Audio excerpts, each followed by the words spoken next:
"I hope not," says the princess, with a smile on her kind face, and the boy was as happy as anything the rest of the evening. He was wakened up next morning with voices shouting, and bugles blowing, and drums beating, and such a hullabaloo he never heard in his life before. He ran out to see what was the matter, and there, where the heap of clay was the evening before, were soldiers, and servants, and lords, and ladies, dancing like mad for joy that it was gone. "Ah, my poor fox," says he to himself, "this is your work." Well, there was little delay about his return. The king was going to send a great retinue with the princess and himself, but he wouldn't let him take the trouble. "I have a friend," says he, "that will bring us both to the king of Morocco's palace in a day. Fly away with him." There was great crying when she was parting from your father.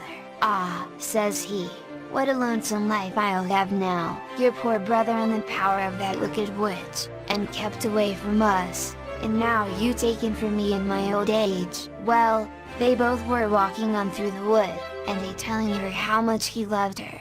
Out walks a fox from behind a brake, and in a short time he and she were sitting on a brush, and holding one another fast for fear of slipping off, and away they went like thought. The wind that was before them they would overtake it, and in the evening he and she were in the big barn of the king of Morocco's castle.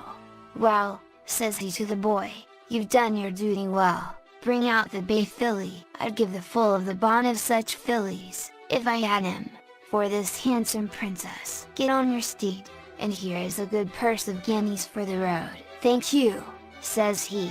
"I suppose you'll let me shake hands with the princess before I start?" "Yes, indeed, and welcome."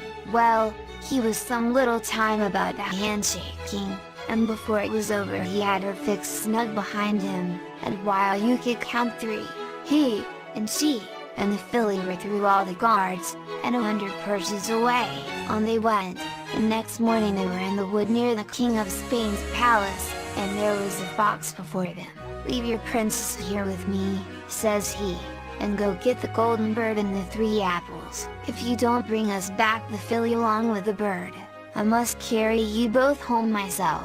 Well, when the King of Spain saw the boy and the filly and the one, he made the golden bird, and the golden cage, and the golden apples be brought out and handed to him, and was very thankful and very glad of his prize. But the boy could not part with the nice beast without petting it and rubbing it, and while no one was expecting such a thing, he was up on his back, and through the guards, and 100 purses away, and he wasn't long till he came to where he left his princess and the fox. They hurried away till they were safe out of the King of Spain's land, and then they went on easier, and if I was to tell you all the loving things they said to one another, the story wouldn't be over till morning. When they were passing the village of the dance house, they found his 2 brothers begging, and they brought them along. When they came to where the fox appeared first, he begged the young man to cut off his head and his tail. He would not do it for him. He shivered at the very thought, but the eldest brother was ready enough.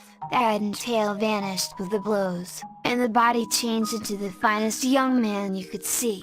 And who was he but the princess's brother that was bewitched? Whatever joy they had before, they had twice as much now. And when they arrived at the palace, bonfires were set blazing, oxes roasting, and puncheons of wine put out in the lawn. The young prince of Greece was married to the king's daughter, and the prince's sister to the gardener's son. He and she went a shorter way back to her father's house, with many attendants, and the king was so glad of the golden bird and the golden apples, that he had sent a wagon full of gold and a wagon full of silver along with them.